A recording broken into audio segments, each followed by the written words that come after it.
மறைந்த முன்னாள் முதல்வர் அதிமுகவினுடைய முன்னாள் பொதுச் செயலாளர் ஜெயலலிதா அவர்கள் இந்துத்துவவாதி அப்படின்னு அண்ணாமலை அவர்கள் சொல்லியிருக்காரு. அதாவது ஹிந்துத்துவான்னா என்ன, ஹிந்துன்னா என்ன, இது ஒரு பெரிய பிரச்சனையான விஷயமா இருக்கு. சுப்ரீம் கோர்ட் ஜட்ஜ்மெண்ட் என்ன சொல்லுதுன்னால் இந்துத்துவாங்கிறது ஒரு நெறிமுறையான வாழ்க்கை வாழ்தல். கருணாநிதியும் அண்ணாதுரையும் இந்து மதத்தை சனாதனத்தை இழிவு செய்தது போல யாரும் செஞ்சிருக்க மாட்டாங்க. ஆதிசங்கர்னு விழுப்புரத்தில் ஒரு ஆள், கட்சி பதவி மீட்டிங்கில் அவர் குங்குமம் வச்சுக்கிட்டு நம்ம வந்திருந்தார். மீட்டிங்கில் கருணாநிதி பேசுகிறார். இந்த நிலைமை என்ன ஆயிடுச்சு பாருங்க, திமுக காரர் ஒருத்தர் நெத்தியில ரத்தம் வடியுதுன்னாரு. ஆனால் அப்படி ஒரு வெறுப்பு அவர் கொண்டிருந்தார். எம்ஜிஆரும் ஜெயலலிதாவும் கோயிலுக்கு போகிற ஹிந்துங்கிறத என்றைக்குமே மறைச்சிக்கிட்டது கிடையாது. எம்ஜிஆர் ஆரம்பத்தில் கொஞ்சம் அது பண்ணார், தன்னை நிலைநிறுத்திக்கிட்டதுக்கு அப்புறம் போக இவர் என்றைக்குமே அதை மறைச்சிக்கிட்டது கிடையாது. அதை கருணாநிதியும் ஏற்றுக்கதா போயிடுச்சு. அவருடைய சட்டசபையிலேயே பிடி ராஜன் என்றைக்குமே குங்கும விதியோடு இருக்கிற நிலைமைக்கு வந்துச்சு. அவங்க மனசில் ஒரு மிகப்பெரிய குறை. நான் முதல்ல 91 ஜெயிச்சதுக்கு காரணம் ராஜீவ்காந்தி டெத்து, 2001 காரணம் மாபெரும் கூட்டணி. ஸோ இந்த முறை இவை இல்லாமல் தனியாக ஜெயலலிதாவாக நான் ஜெயிச்சு காட்டணும் அப்படிங்கிறதுக்காக மலம் அள்ளுதல்ங்கிறது ஒரு குறிப்பிட்ட ஜாதி பண்ணுதுன்னால் 100 வருஷத்துக்கு முன்னாடி யாருமே டாய்லெட்டை வீட்டுக்குள்ளே கட்டினது கிடையாது, எல்லாரும் வெளியில் போய்ட்டு. ஸோ அப்போ அது அள்ளுறதுக்கு யாருமே கிடையாது, எல்லாருமே வெளிக்கு போகிறது தான் நம்ம வார்த்தையே உண்டு. இப்போ தமிழகத்தில் விசிகான்னு ஒரு கட்சி இருக்குது, எல்லாருக்கும் தெரியும். அவர்கள் பெரும்பாலும் பட்டியல் சென்ற முறை 2021 தேர்தலில் 6 எம்எல்ஏ சீட்டில் நின்னாங்க. அந்த தொகுதியில் நின்ற 4 பேருமே கிரிப்டோக்கள். ஆனால் ஹிந்து சர்டிஃபிகேட் வச்சுருக்காங்க. ரஞ்சித் இன்னொருத்தர் மாரி செல்வராஜும் போகிறாங்க. உள்ளே போனாலே இது பிரதான் மந்திரி ஆவாஸ் யோஜனான்னு சென்ட்ரல் கவர்மெண்ட் திட்டம்னு இருக்குது. அதாவது இந்துக்களுக்கு பிரச்சனை வந்தால் கேள்வி கேட்கட்டா, தவறுன்னு சொன்னால் இந்துத்துவாங்கிறது பெருமை. இப்போ ஏதோ ஒரு சர்ச்சில் பாதிப்பு வந்ததுன்னா வைகோ குரல் கொடுக்குறாரு, ஆனால் கோயிலுக்கு பாதிப்புனா குரல் கொடுக்க மாட்டேங்கிறாங்க.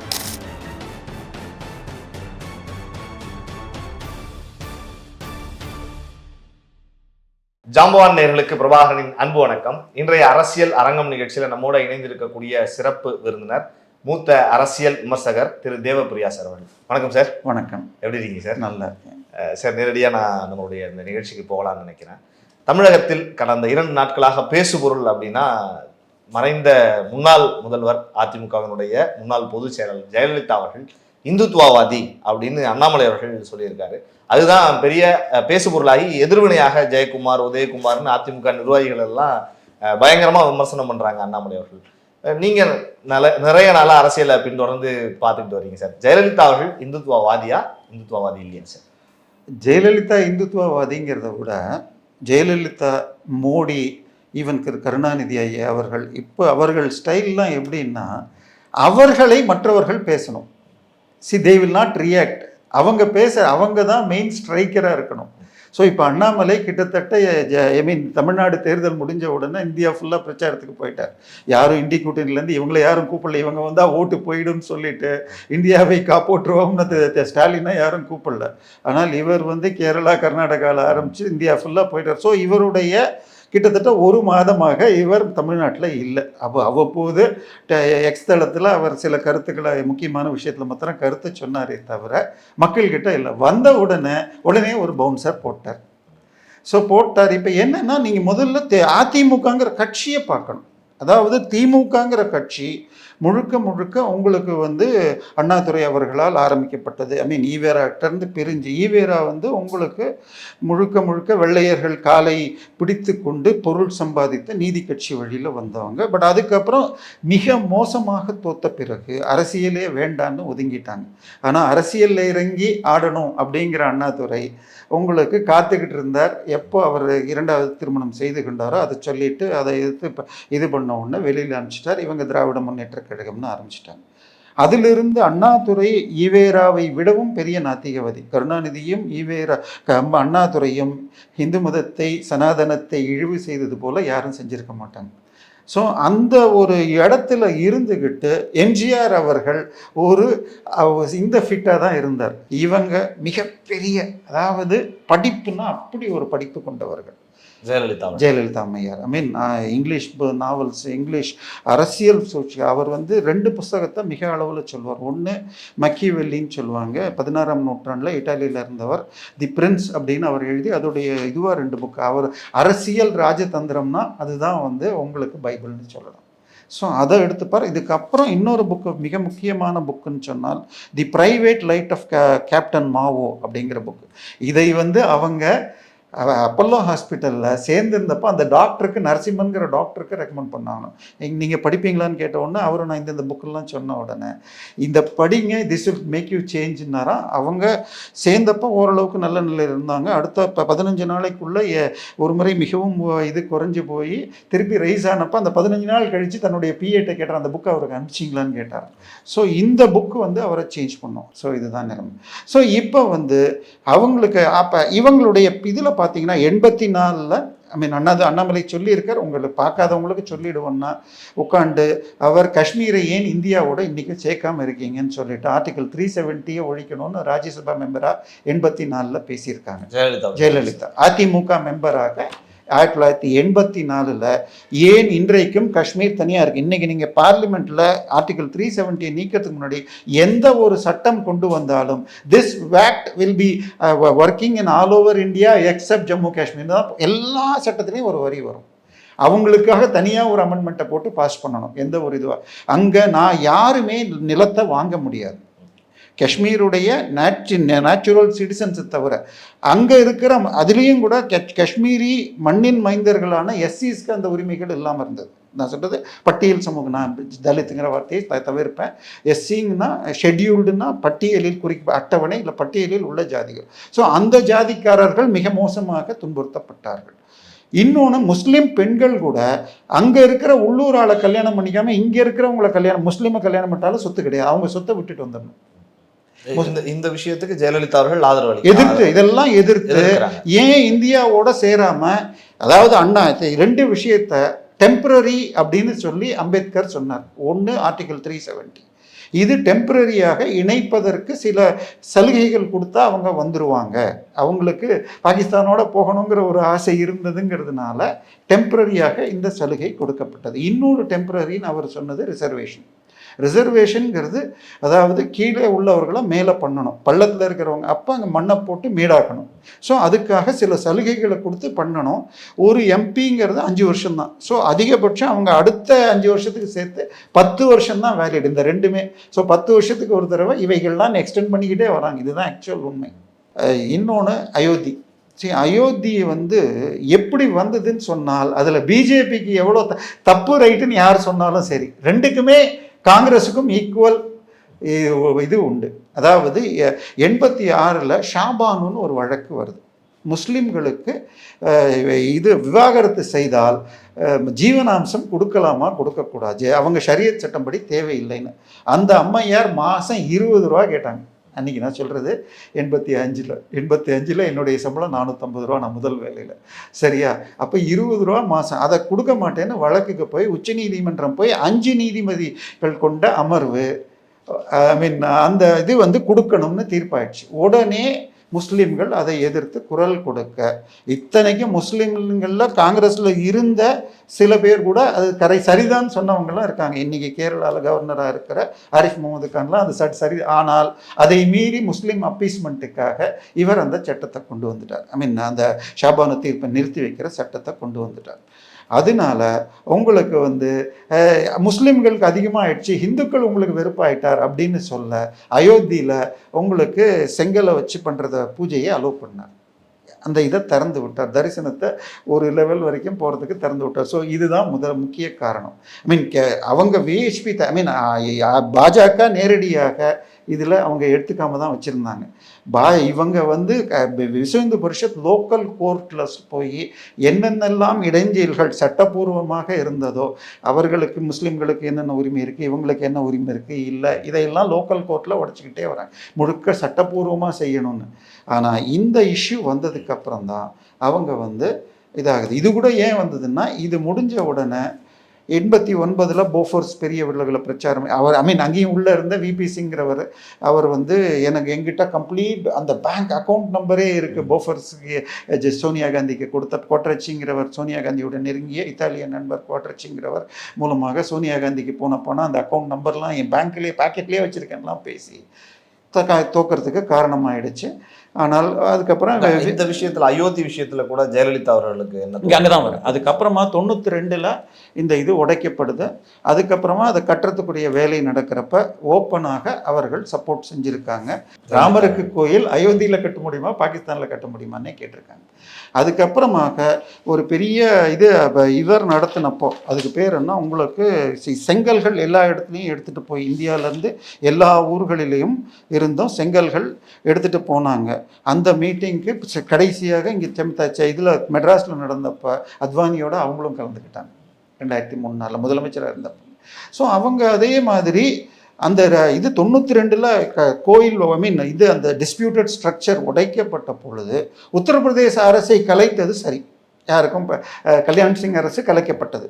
ஆனால் அத்தோடு பக்கத்தில் இருக்கிற மத்திய பிரதேஷ் போன்ற மேலும் சில பாஜக ஆட்சிகள் கலைக்கப்பட்ட பொழுது இவர் ஓப்பனாக அதை கண்டித்தார். ஜெயலலிதா கண்டிச்சிருக்கார். அன்றைக்கி அவங்க சீஃப் மினிஸ்டர், மத்தியில் அவங்க ஆட்சி காங்கிரஸ் ஆட்சி, அப்போ கூட அவர் ஓப்பனாக அந்த இடத்துல அவர் ஜனநாயகவாதியாக இருந்தார். பின்னாடி அவரே வந்து திமுகவை கலைக்கணும்னு சொன்னார் நான் சொன்னேன். ஸோ இது ஓப்பனாக பண்ணியிருக்கார். அது தொடர்ந்து தான் அவருடைய அரசியல் ரிவைவலுக்கு யூஸ் பண்ணிட்டார். அவர் ஆட்சிக்கு வந்தப்போ உங்களுக்கு மதமாற்ற தடை சட்டத்தை கொண்டு வந்தார். இந்த மதமாற்ற தடை சட்டம் பெரும்பாலும் கிறிஸ்தவர்கள் யூஸ் பண்ணுறது.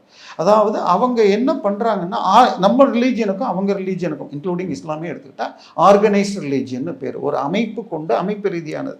ஸோ அவர்கள் சம்பளம் கொடுத்து இங்கே உனக்கு 30 பேர் இருக்காங்க, நீ அடுத்த வருஷம் 50 பேர் ஆக்கினா உனக்கு என்ன டார்கெட் வேணும்னு வெளிநாட்டிலேருந்து பணம் வருது. ஸோ அப்போ 50 பேரை 20 பேரை நீ சேர்க்கணும்னா உனக்கு 10 லட்ச ரூபா தரேன். அப்போ ஒரு ஆளுக்கு 50,000 ரூபா மாற்றுறதுக்காக. நான் சொல்கிறது அன்றைக்கி தேதியில். இதை 1930 மகாத்மா காந்தி கண்டிச்சிருக்கார். எப்படி சர்ச்சுகளுக்கு கன்வர்ஷனுக்காக டார்கெட் கொடுத்து பணங்கள் வெளிநாட்டிலேருந்து ஒதுக்கப்படுகிறதுன்னு சொல்லி. ஸோ இவங்க இது இன்டியூஸ்டு கன்வர்ஷன் சொல்லலாம். ஃபோர்ஸ் கன்வர்ஷனுங்கிற வார்த்தைகளை யூஸ் பண்ணுறாங்க. ஃபோர்ஸ்ஃபுல்ங்கிறத விட இன்டியூஸ்டு கன்வர்ஷன்ஸ். இதை பற்றி இன்னும் கரெக்டாக சொல்லணும்னா 1956 ஜஸ்டிஸ் நியோகி கமிஷன்னு ஒன்று மத்திய பிரதேஷில் போடுறாங்க. அவங்க கிட்டத்தட்ட 700 கிறிஸ்டியன் இன்ஸ்டிடியூஷன்ஸுக்கு போய் 15,000 1800 வில்லேஜஸ்க்கு போய் எப்படி சர்ச்சு வந்து மதம் மாற்றங்கிற பேரில் பணியாற்றுறாங்கன்னு அத்தனையை ரெக்கார்ட் பண்ணுறாங்க. இதை வைத்து மதமாற்ற சட்டங்கள் காங்கிரஸ் கவர்மெண்ட்டால் வந்து உங்களுக்கு மத்திய பிரதேஷ், ஒரிசா, அருணாச்சல் பிரதேஷ் இப்படிலாம் போட்டிருக்காங்க. மத்திய பிரதேஷ் சட்டம் உங்களுக்கு வந்து இதில் அவங்க மாநிலத்தில் அலோவ் பண்ணப்பட்டது. அது வந்து இந்திய அரசியலமைப்பு சட்டத்தில் அடிப்படை உரிமையை மீறலன்னு வந்துச்சு. அதே ஒரிசாவில் அது தடையாச்சு அந்த கவர்மெண்ட்டில். 77 இவங்க மத்திய சுப்ரீம் கோர்ட்டு கான்ஸ்டியூஷன் பெஞ்சு அதை சரின்னு ஒரிசா ஜட்ஜ்மெண்ட்டையும் திருப்பி மதமாற்ற தடை சட்டம் சரின்னு சொல்லியிருக்கு. ஆனால் இன்று வரை அவை சரியாக இம்ப்ளிமெண்ட் செய்யப்படலை. ஜெயலலிதா அவர்கள் அந்த சட்டத்தை கொண்டு வர ஒரு முக்கியமான காரணமாக அமைஞ்சது அந்த பீரியடில் தமிழகத்தில் இல்லை, அவர்கள் வந்து அவங்க ஒரு அதாவது ஹிந்துத்துவான்னா என்ன, ஹிந்துன்னா என்ன, இது ஒரு பெரிய பிரச்சனையான விஷயமா இருக்குது. சுப்ரீம் கோர்ட் ஜட்ஜ்மெண்ட் என்ன சொல்லுதுன்னால் ஹிந்துத்துவாங்கிறது ஒரு நெறிமுறையான வாழ்க்கை வாழ்தல், இது மதம்ங்கிறதெல்லாம் இல்லை. அதை வந்து இந்துத்துவாங்கிறது ஒரு போராடும் ஹிந்து அப்படின்னு வேணுமென்றே ஒரு கட்டமைப்பு செய்யப்படுகிறது. இது வாழ்வியல் முறை, மார்க்கம். நம்ம முஸ்லிம்ஸ் இந்த வார்த்தையை யூஸ் பண்ணுவாங்க. மார்க்கம் அப்படின்னு மிக தெளிவான ஜட்ஜ்மெண்ட் 1985 வந்திருக்கு. 2016 திருப்பி பெஞ்சில் கொண்டு போய் அந்த குஜராத் ரைட்ஸ் கேஸ் போட்ட ஷட்டில்வாட் கேஸ் போட்டப்போ இதை ரிவ்யூ பண்ண வேண்டிய அவசியம் இல்லைன்னு கொடுத்துருக்காங்க. ஸோ இது வந்து தெளிவாக இருக்குது. நேற்று அதை இவரும் சுட்டி காட்டிருக்காரு, அது பலரும் சொல்லியிருக்காங்க. ஸோ இந்துத்துவான்னா இப்போ ஆக்சுவலாக இன்னொரு எளிதாக புரியறதுன்னா பல பேர் எழுதுவாங்க, நானும் நடுநிலையாளெலாம் இருந்தேன், ஆனால் இவங்க பண்ணுற அராஜகங்களை பார்த்து நானும் என்ன சங்கியாக மாறிட்டேன்னு எழுதுகிறாங்க. இப்போ யாரெல்லாம் உங்களுக்கு இந்து மதத்திற்கு விரோதமாக செயல்படுறப்ப எதிர்த்து கேட்டால் அவங்க இந்துத்துவான்றாங்க. கோயில்கள் இடிக்கப்பட்டிருக்கு, கோவில் பூஜைக்குள்ளே உள்ளே பூந்து தடுத்து மெத்தடை மாற்றுறாங்க. தமிழ் வழிங்கிறது. உயர்நீதிமன்றம் செல்லாதுன்னு சொன்ன அர்ச்சகர் பயிற்சி திட்டத்தை வச்சுட்டு இன்றைக்கி ஆளை சேர்க்குறேங்கிறாங்க. அந்த அவர் பேர் சத்திவேல் முருகன் சொல்லிட்டு அவர் ஒரு ஆகம பள்ளின்னு கொண்டு வராங்க 2006 ஆட்சி வந்தப்ப. அந்த பள்ளியில் படித்தவர்களை ஆகம கோயிலில் சேர்க்கக்கூடாதுன்னு 2 ஜட்மெண்ட் வந்திருக்கு. 2006 இந்த பெஞ்சில் ஒரு தீர்ப்பு, 7 பெஞ்சில் விடுமுறை கால பெஞ்சில் ஒன்று கொடுக்குறாரு. அதுக்கப்புறம் திரு ராமசுப்ரமணியம் இப்போ தான் உச்சநீதிமன்றம் ரிட்டையர் ஆனார். அவர் உச்சநீதிமன்ற நீதி, அவருடைய இதுலேயும் ஃபஸ்ட்டு இதில் எந்த பூஜைக்கும் யூஸ் பண்ணக்கூடாதுன்னு வந்துச்சு. அதை எதிர்த்து இவங்க அப்பீல் பண்ணுறாங்க. அப்போ ஆகம கோயிலில் யூஸ் பண்ணவே கூடாது, சேரும் மாணவர்களிடம் அதை சொல்லிட்டு தான் பண்ணணும். அதுக்கப்புறம் வீடுகளில் தனியார் விருப்பப்பட்டால் அவங்க அந்த இதுக்கு யூஸ் பண்ணிக்கலாம் அப்படின்னு ரொம்ப தெளிவாக இருக்குது. இன்று வரை அதை எதிர்த்து அப்பீலோ ஃபர்தர் இதுவோ வரல. ஆனால் சத்திவேல் முருகனில் சேர்ந்த 200 பேர் பாக்கியில் இருக்காங்க. இப்போ இந்த ஆட்சிக்கு வந்தப்புறம் ஆகம கோயிலில் சேர்க்கக்கூடாதுங்கிறப்ப உங்களுக்கு பார்த்தசாரதி கோயில், ஸ்ரீரங்கம் கோயில், இன்னும் இப்போ அண்ணா திருவண்ணாமலை கோயில் பணத்தை எடுத்து அந்த கோர்ஸுக்கு செலவு பண்ணுறாங்க. அந்த கோயில் அதில் படிக்கிறவங்கள ஆகம கோயிலில் அப்பாயின்ட் பண்ணக்கூடாதுன்னு இன்று வரை சட்டம் இருக்குது. இதையெல்லாம் எதிர்த்து கேட்டால் நீங்கள் இந்துத்துவாவா? இதுதான் பிரச்சனை.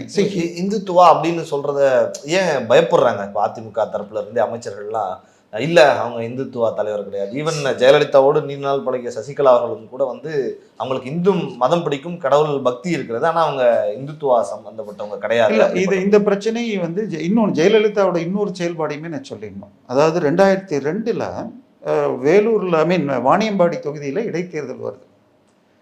வாணியம்பாடியில் கிட்டத்தட்ட 40% முஸ்லிம்ஸ். ஆனால் அந்த இடைத்தேர்தலில் வடிவேல்னு சொல்லிட்டு ஒரு ஹிந்துவை போட்டு ஜெயிக்க வச்சாங்க. கிட்டத்தட்ட மோடி அந்த ஸ்ட்ராட்டஜி பல இடத்துல பண்ணுவாங்க. அதாவது சோஷியல் இன்ஜினியரிங்கிற வார்த்தையை பண்ணுவாங்க. ஏன்னா ஒரு முஸ்லீம் பெரும்பான்மை தொகுதியில் 3-4 பிரிவாக ஓட்டு பிரியுதுன்னு வச்சுக்கோங்க. இப்போ இந்த தேர்தலே 4 முனை. இப்போ ஸோ எல்லாருமே அந்த பெரிய ஜாதியிலேருந்து தான் போடுவாங்க. இப்போ முக்குளத்தூர் அதிகமாக இருக்கிறதுன்னா இப்போ கனிமொழி நிற்கிற தொகுதியை தூத்துக்குடி எடுத்தால் எல்லாருமே நாடார போடுவாங்க. இப்போ டிஃப்ரெண்ட்டாக போட்டு அந்த குரூப்பை நீங்கள் அவங்க பிரிக்கிறப்ப நீங்கள் போட்டால் ஜெயிக்க முடியும் அப்படிங்கிற மாதிரி ஒரு டார்கெட் பண்ணி வாணியம்பாடியில் ஜெயிச்சு காட்டியிருக்காங்க. ஜெயலலிதாவை என்ன ஆயிடுச்சுன்னு சொன்னால் முஸ்லிம்கள் அப்போ போய் இவங்க துரோகி, அவங்க எதிரி, போய் இப்போ பிஜேபியை உள்ளே கொண்டு வந்துட்டாங்க, சேர்ந்துட்டாங்கன்னாங்க. ஆனால் திமுக போய் சேர்ந்த உடனே இவங்க துரோகி, எதிரியை கூட திரும்பினா மன்னிச்சிடலாம், துரோகியை மன்னிக்கக்கூடாது அப்படின்னு பல காலங்கள் சொல்லிட்டு இருந்தாங்க. ஸோ இவரும் ஜெயலலிதாவுமே 2004க்கு அப்புறமாக தன்னை முஸ்லிம்களோட நெருக்கம் சேர்த்துக்கணும் அப்படிங்கிற மாதிரி காட்டிக்கிட்டார். ஆனால் தன்னுடைய இந்து சிந்தனையை என்றைக்குமே மாற்றிக்கல.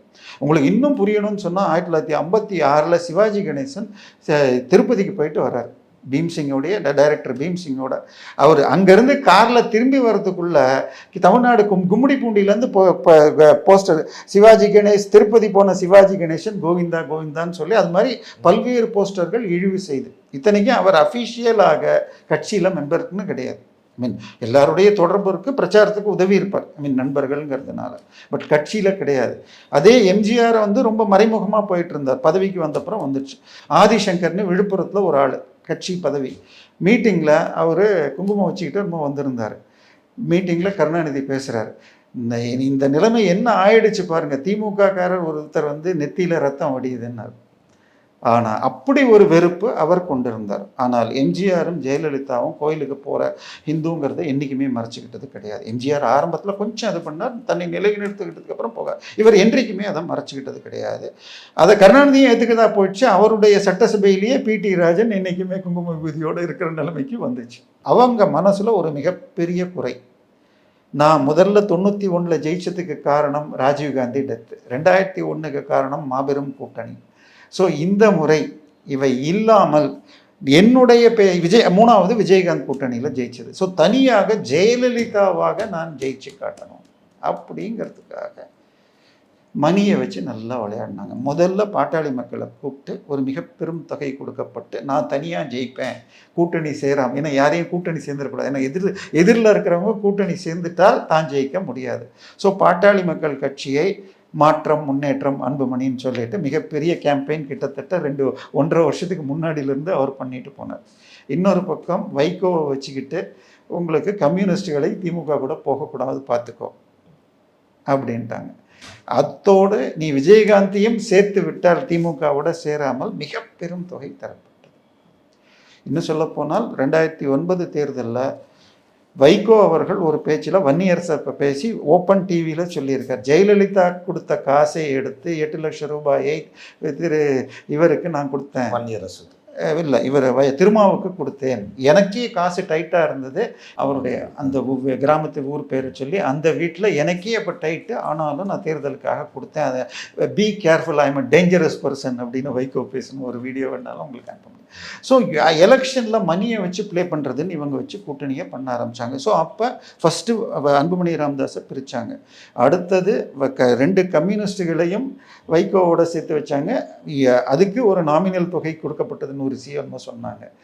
விஜயகாந்தை இழுத்தால் 500 சீ தரப்படும்னு சொல்லி இவங்க மக்கள் நல கூட்டணின்னு நிற்கிறாங்க. ஸோ இப்படி போனதுனால 3ஆக பிரியுது. அப்போ கூட வெற்றி வித்தியாசம்னு பார்த்தா கிட்டத்தட்ட ஒரு 1.5% என்னதான். அதைத்தான் இவர் என்ன பண்ணுவார், கல்யாணராமனை அப்போ கைது பண்ணுறாங்க குண்டர் சட்டத்தில். ஸோ முஸ்லீம்கள் இன்னும் அதிகமாக நம்பினார். இவர் அந்த டயத்தில் ஜெயலலிதா அவர்கள். ஸோ அப்போ உங்களுக்கு இவர் நபிகளை பற்றி சில நம்ம ஜெயலலிதா அவர்களை தொடர்ந்து இந்த இந்துத்துவா நீங்கள் சொல்கிற மாதிரி அயோத்தி விஷயமா இருக்கட்டும், ஆர்டிகல் 370 குறித்து ஆர்டிகல் 370 குறித்து முன்னாடியே பேசினதாக இருக்கட்டும், பல விஷயங்கள் நீங்கள் சொல்லிட்டு வந்தாலும் அதே மாதிரி இதை ராம சேத்துவை நேஷனல் மான்யூமெண்ட்னு அனௌன்ஸ் பண்ணணும், ப்ரொடெக்ட் பண்ணணும்னு இதெல்லாம் அவரை ஒரு இந்துத்துவா சார்ந்த ஒரு சார்பு நிலை இருக்கக்கூடிய தலைவியாக ஜெயலலிதா அவர்களை காட்டுகிறது. ஆனால் அவங்க தரப்புல இருந்து அப்படியானால் காஞ்சி மட அவர் சங்கராச்சாரியர் அவர்களை ஜெயலலிதா அவர்கள் தானே கைது செஞ்சாங்க, அப்போ நீங்க எப்படி அவரை அப்படி பார்க்க முடியும் அப்படின்னு ஒரு தரப்புல இருந்து கேள்வி கேட்குறாங்க சார். இல்லை, அது ஒரு வித்தியாசமான நடவடிக்கை தான். அதாவது எக்ஸப்ஷன்ஸ் கேனாட் பி ரூல்ஸ் அப்படிங்கலாம். இன்னொன்று அதுக்கு யார் காரணம்னு தெரியாது. ஐ மீன் அது உள்ளுக்குள்ள சில விவரங்கள் எனக்கு வந்தால் கூட சிலவற்றை சொல்ல முடியல. பெரிதாக சொல்லப்பட்டது இன்றைக்கி குளோபல் ஹாஸ்பிட்டல்னு சொல்லி அந்த இதில் இருக்கிற பெரும்பாக்கத்தில் இருக்கிற தமிழ்நாடு ஹாஸ்பிட்டல்னு அது இருந்தது. அவர் கிட்டத்தட்ட காஞ்சி மடம் 126 கோடிக்கு அன்றைக்கி பேங்க்லேருந்து வாங்கி அதை மெடிக்கல் யூனிவர்சிட்டி ஆக்குவதற்காக அவர் பர்மிஷன்ஸ் அப்ளை பண்ணியிருந்தார். பட் கிடைக்காம இருந்தது. இவங்க அதை தான் எடுத்துக்கணும்னு பார்த்தாங்க. அப்போ என்னடான்னா பேங்க்கில் எவ்வளோ தொகை கொடுத்தாரோ அதை மாத்திரம்தான் தருவேன், அதுக்கப்புறம் இவர் டெவலப்மெண்ட்டுக்கு பண்ணதெல்லாம் தரலன்னு, இன்னும் ரொம்ப ப்ராஃபிட் எதுவும் தரமாட்டேன்னு சொன்னாங்கன்னு அதை இவர் ஏற்றுக்கலைன்னு சொல்லிட்டு, அதை தவிர இன்னும் ஒரு சில லேண்டுகள்னு சொல்லுவாங்க. பட் இதுக்கெல்லாம் காரணம் எந்த அளவுக்கு அவங்களுடைய டிசிஷன் இல்லை கூட இருந்தவங்க டிசிஷன்னு தெரியாது. இன்னொன்று, லா அண்ட் ஆர்டரில் அவங்களுக்கு தப்பு செய்திருந்தால் யாராக இருந்தாலும் தண்டிக்கலாம். சரி, இங்கே இப்போ பிரச்சனையே அதுதான். இப்போ உங்களுக்கு இப்போ ஒன்றும் இல்லை, இப்போ இந்த 7 முஸ்லீம் விடுதலைன்னு எடுத்துக்காங்க.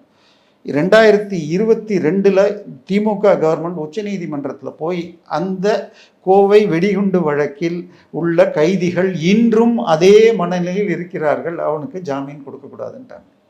ஆனால் எடப்பாடி ராமமூர்த்தி எஸ்டிபிஐயோட கூட்டு சேர்ந்து விடுதலை பண்ணணுன்னோடனே இவங்களும் சட்டசபையில் பாஸ் பண்ணுறாங்க.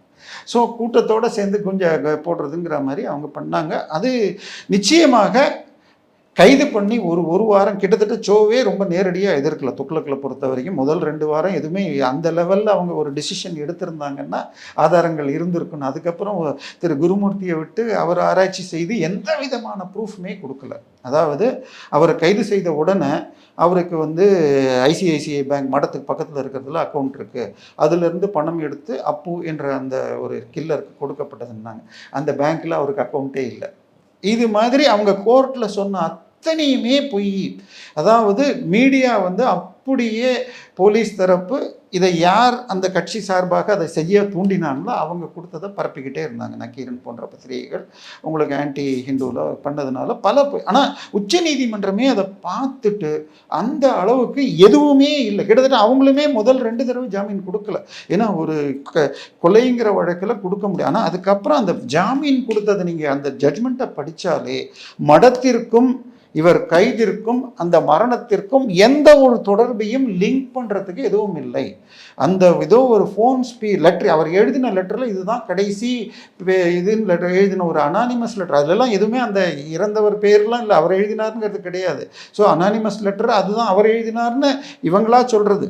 ஸோ அதனால இது மாதிரி மொட்டை கடிதாசிகள் பல நூறு பல பதவியில் இருக்கும். அதை வச்சுக்கிட்டு அந்த ஒரு கடிதத்தை வச்சு தான் இந்த லிங்க் பண்ணியிருக்கு, இதை தொடர்பு பண்ணுறதுக்கு எந்த விதமான ஆதாரமும் இல்லை அப்படின்னு உச்சநீதிமன்ற தீர்ப்பு. அதுக்கப்புறம் நடந்ததெல்லாம் உங்களுக்கு சாட்சிகள் பிறல் சாட்சி அப்படின்லாம் இவங்க கொண்டு போனாலும் கூட உச்சநீதிமன்றம் அந்த முதல்ல கொடுத்த ஜாமீன் ஜட்மெண்ட்டை படித்தார். இன்னும் சொல்ல போனால் அந்த டயத்தில் காஞ்சி மடம் தனியாக ஒரு வெப்சைட்டே நடந்துச்சு. என்னென்னைக்கு கோர்ட்டில் என்னென்ன அஃபிடவிட் கவர்மெண்ட் தாக்கல் செய்து இவங்க பதில் என்ன கோர்ட் அப்சர்வேஷன்ஸ்ங்கிறதுக்கு தனியாக ஒரு வெப்சைட் அவ்வளோ டிரான்ஸ்பரண்ட்டாக அதை நடத்தினாங்க. இன்னொன்று கேட்குறேங்க, உங்கள் பேக்கெட்டில் எவ்வளோ ரூபாங்க இருக்கும்? ஒரு 500 ரூபா இருக்கு. இல்லை, கரெக்டாக சொல்லணும். 500 இருக்கு. 510 இருக்குமா? ஓகே, 500 சேஞ்ச் கொஞ்சம் கூட இருக்காதா? இருக்கும் சார், இருக்கும். ஆனால் 86 அக்கௌண்ட்டை அன்னைக்கு ஃப்ரீஸ் பண்ணாங்க காஞ்சி மடத்தில். அத்தனைக்கும் கரெக்ட் கனெக்டாக வச்சுருந்தாங்க. ஒன்று கூட தப்பாக அவங்களால கண்டுபிடிக்க முடியல. திடீர் நம்ம பேக்கெட்டில் என் பேக்கெட்டில் இப்போ எவ்வளோ இருக்குன்னு கேட்டால் என்னால் சொல்ல முடியாது. ஆனால் அவங்க 86 அக்கௌண்ட்டையும் அக்யூரேட்டாக வச்சுருந்தாங்க. போலீஸால் ஒன்றும் பண்ண முடியல. சரி, நிச்சயமாக அது வருத்தத்துக்குரிய சம்பவம். பட் அதற்கு பின்னால் என்ன ஏதுன்னு தெரியாது. அதை நம்பவர்கள் கர்மான்னு சொல்கிறவங்க ஆச்சாரியாவை பண்ணான்னு அவங்களுக்கு ப்ராசிக்யூஷனாக வந்த வக்கீல் பேர் ஆச்சாரியான்னு சொல்லுவாங்க. ஓகே, நம்ம அதுக்குள்ளே போக வேண்டாம். ஆனால் இதில் இன்னும் சொல்ல போனால் அவங்க ஆக்சுவலாக முதல்ல பதவி இழந்ததுன்னு பார்த்தீங்கன்னா அந்த உங்களுக்கு இப்போ எலெக்ஷன்லேயே நிற்கக்கூடாது, அரசியல் பதவி ஏற்க முடியாதுன்னு 2001 ஜெயிச்சப்போ கூட ஆச்சு. ஏன்னா அவங்க கொடைக்கானலில் ப்ளசன்ட் ஸ்டே ஹோட்டல்னு ஒன்று கட்டினாங்க, கிரவுண்ட் +4 பில்டிங். அதாவது இப்போ 1988 நினைக்கிறேன், ஹில் ஏரியா டெவலப்மெண்ட் அத்தாரிட்டின்னு இருக்குது. அந்த ரூல்ஸ் பிரகாரம் கிரவுண்ட் +1 மட்டுமே கட்டலாம். இது G+4 பில்டிங்கு. அந்த பில்டிங்கை இவங்க ரெகுலரைஸ் பண்ணாங்க. அது தப்புன்னு சொல்லி 2-3 தடவை வந்தப்போ இவங்க மந்திரி சபையை கூட்டியெல்லாம் ரெசல்யூஷன் பாஸ் பண்ணது இவங்க உச்சநீதிமன்றம் மிகப்பெரிய தவறுன்னு சொல்லி போட்டு அதனால் இவங்களுக்கு டிஸ்குவாலிஃபிகேஷனே ஆச்சு. இவர் ஜெயிச்ச உடனே கூட ஓபிஎஸ்ஸை தான் கொண்டு வந்தாங்க. ஆனால் உள்ளே போய் அண்ணா அறிவாலயம் மற்றும் முரசொலி பில்டிங்கெல்லாம் உள்ளுக்குள்ளே இருக்கிற டீவியேஷன்லாம் வச்சு உள்ளே போட்டு அந்த அப்பீலை ரீஅப்பீல் பண்ணாமல் RS பாரதியை வாபஸ் வாங்க வச்சாங்க. இவங்க கிட்டத்தட்ட அந்த டயத்தில் என் கையை விட்டு 2006 இவங்க வந்த உடனே இவங்க திருமாவளவன் இவங்களோட கூட்டணி. அவர் தெளிவாக முரசொலி பில்டிங்கும் அண்ணா அறிவாலயமும் இதில் தான் இருக்குது, பஞ்சமின் லேண்ட்லலாம் பேசின காணொலிகள் இன்றைக்குமே இருக்குது. ஸோ என்னை விட்டு முரசொலி பில்டிங்குமே இதுமா போயிடுமான்னு சொல்லிட்டு இந்த வழக்கெல்லாம் அவங்க ரெனியூ டான்சி கேஸை பொறுத்த வரைக்கும் ரிட்டர்ன் பண்ணதை ஹைகோர்ட் ஏற்றுக்குச்சு. பட் இந்த கேஸை அது அப்பீல் பண்ணியிருந்தால் நிச்சயமாக அவங்களுக்கு பிரச்சனை வந்திருக்கும். நிகழ்ச்சியினுடைய இறுதியாக நான் உங்ககிட்ட ஒரு கேள்வி கேட்க விரும்புகிறேன் சார். அண்ணாமலை அவர்கள் சொன்ன மாதிரி ஒரு சதவீதம் வச்சுக்கோங்க, ஜெயலலிதா அவர்கள் நீங்கள் நிறைய காரணங்களை சொன்னீங்க, என்னென்ன விஷயங்கள்லாம் தொடர்புபடுத்தி இந்த இந்துத்துவா அப்படிங்கிற ஒரு 100% இந்துத்துவா அப்படின்னா ஜெயலலிதா அவர்கள் எத்தனை சதவீதம் இந்துத்துவவாதியாக இருந்திருக்கிறார்னு நினைக்கிறீங்க சார்? இதில் நீங்கள் சொன்னீங்கன்னு சொன்னால் மோடிக்கே எவ்வளோ கொடுக்கணும்னு 10க்கு 9 தான் என்னால் கொடுக்க முடியும். ஜெயலலிதாவுக்கு 7லேருந்து 8 வரலாம். மோடியுமே வருடம் உங்களுக்கு அஜ்மீர் தர்காவுக்கு இது அனுப்புவார். நேற்றுக்கு அண்ணாமலை காணொலியிலேயே உங்களுக்கு முஸ்லீம் ரிசர்வேஷன் இப்போ இவர் தப் தக் மே ஜிந்தாகும் தப் தக் மே ரிசர்வேஷன் மீன் ரிலீஜியன் மே நை தேதுங்கான்னு சொல்லிட்டு இருக்கார். ஆனால் இவர் பிசியில் முஸ்லீம் சேர்க்கப்பட்டதே அன்னைக்கு சேர்த்ததெல்லாம் சட்டப்படி ஆச்சு சரிங்கிற மாதிரி பேசியிருக்காரு. நேத்திக்கு அண்ணாமலை. ஸோ அண்ணாமலை எனக்கு என்ன பொறுத்த வரைக்கும் அதில் உடன்பாடு முழுமையாக கிடையாது. சரி, முஸ்லீம்களிலும் அதாவது இந்துக்களில் ஜாதி வேறுபாடு, அவர்கள் வளர்ச்சி தடுக்கப்பட்டதுன்னு இமேஜ், அது உண்மை இல்லை. நான் சொல்கிறது 1000 ஆண்டுகள்லாம் இல்லை, கடந்த 200 ஆண்டுகள் பிரிட்டிஷ் காலத்தில் டெக்னாலஜி மாற்றங்களில் தரம் இறங்கிச்சு. இப்போ உதாரணமாக மலம் அள்ளுதல்ங்கிறது ஒரு குறிப்பிட்ட ஜாதி பண்ணுதுன்னால் 100 வருஷத்துக்கு முன்னாடி யாருமே டாய்லெட்டை வீட்டுக்குள்ளே கட்டினது கிடையாது, எல்லாரும் வெளியில் போய்ட்டு. ஸோ அப்போ அது அள்ளுறதுக்கு யாருமே கிடையாது, எல்லாருமே வெளிக்கு போகிறது தான் நம்ம வார்த்தையே உண்டு. ஸோ அதனால அதுக்குன்னு ஒரு தொழில் ஆயிடுச்சு, அதில் ஒரு பிரிவு. அந்த மாதிரி பல ஜாதிகள் இறங்கினதுக்கு இந்த டெக்னாலஜிக்கல் மாற்றங்களும் காரணம். ஸோ அமைக்கி வச்சாங்கங்கிறது முழுக்கே உண்மை இல்லை, ஆனால் கீழே உள்ளவர்கள் வளரணும். இப்போ கிறிஸ்டியனில் ஜாதி இல்லைங்கிறாங்க. ஜாதி பிரிவுகள் நிறைய உண்டு. உதாரணமாக ஒரு பிரிவை சேர்ந்தவர் இறந்தால் இன்னொரு பிரிவர் சமாதியில் இடம் கொடுக்க மாட்டேன்னு பல வழக்குகள் நடந்திருக்கு. நிறைய செய்தித்தாள்கள் நம்மளால இல்லை, அதுவும் பணக்காரர்கள் கூட கொடுக்கல. அதாவது கீழ்ப்பாக்கத்தில் ஒரு பெரிய இவர் கரோனா பீரியடில் அவர் செத்து போன ஒரு இவருக்கு கீழ்ப்பாக் சிஎஸ்ஐ இதில் கேட்டப்போ கொடுக்காம பொது கிறிஸ்டியன் இதில் கொண்டு போனப்போ அங்கேயும் வந்து விடுதலை சிறுத்தைகள் இவங்கெல்லாம் சேர்ந்துக்கிட்டு ஒரு கொரோனாவில் செத்தவங்களை புதைக்கக்கூடாதுன்னு ரவுடித்தனம் பண்ணி கடைசியில் இந்து இதில் புதைச்சாங்க. ஆனால் அவர்கள் வெறியில் திருப்பி அங்கேருந்து எடுத்து இந்த ஆட்சி மாற்றம் அப்போ திருப்பி அங்கே புதைக்கப்பட்டது. ஸோ இது இருக்குது. இதை விட கோயம்புத்தூரில் ஒரு பெந்தகோஸ்தே பாதிரியாருக்கு இடம் கொடுக்க மாட்டேன்னு ரோடு மறியல் பண்ணி அப்புறம் கிறிஸ்துவ இதில் கொடுத்துருக்காங்க. இது பல்லாவரத்தில் நாகல்கேணியில் கிட்டத்தட்ட இந்த கொரோனா பீரியடில் ஒருவர் பணம் கடன் கட்ட முடியலன்னு தற்கொலை பண்ணவருக்கு 50,000 ரூபா கொடுத்தா தான் வந்து இடம் கொடுப்பேன்னு சொல்லிட்டு அப்புறம் எல்லாரும் பக்கத்தில் இருக்கவங்களாம் கலெக்ஷன் பண்ணி பண்ணாங்க. ஸோ இது பிரிவினை இருக்குது. ஜாதி கிறிஸ்துவ ஜாதிகள்னு நேரடியாக இந்தியாவில் இல்லை. பைபிளில் ஜாதிகள்ங்கிற வார்த்தை இருக்குது. 12 ஜாதிகள் அவங்களுக்குள்ள யூதர்களில் உண்டு. ஒரு ஜாதி இன்னொரு ஜாதியை கல்யாணம் பண்ணக்கூடாது. ஐ மீன் வசன எண் வேணும்னாலும் என்னால் கொடுக்க முடியும். ஸோ அங்கேயும் ஜாதிங்கிறது அந்த தன்மை உண்டு. முஸ்லீமில் எடுத்துக்கிட்டிங்கன்னா மரைக்காயர், லப்பை அப்படின்னு அவங்களுக்குள்ளேயே பல்வேறு பிரிவுகள் இருக்குது. அந்த ஒரு பிரிவில் இருக்கிறவங்க இன்னொரு பிரிவை கல்யாணம் பண்ண மாட்டாங்க. இன்றைக்கி நான் சொல்கிறேன், எத்தனை லப்பைகள் எல்லா இது பிரிவு ஜமாத்துகள்லேயும் மௌல்களாக இருக்கணும் அவங்க அறிக்கை கொடுக்கலாம். லப்பையில் தான் கடைசியாக பார்க்கப்படுறது. ஸோ இப்போ அவங்க ஓப்பனாக எங்களுக்குள்ளேயே பிரிவினை இருக்குது, பிறப்பால் நாங்கள் வேறுபடுத்தி பார்க்குறோன்னு ஒத்துக்கிறாங்களா? இப்போ ஒரு தீர்ப்பு வந்துச்சு சென்னை உயர்நீதிமன்றத்தில். மதம் மாறும் பொழுது லப்பை அந்த போல் எது பிசியாக இருக்கோ முன்னாடி வந்து அந்த குறிப்பிட்ட ஜாதிகள் மட்டும் முஸ்லீமில் அவங்க மாத்திரம்தான் அந்த ஜாதிக்கு போய் நீ அந்த ஜாதி ஜமாத்தில் சேர்ந்துருந்தா தான் வந்தது.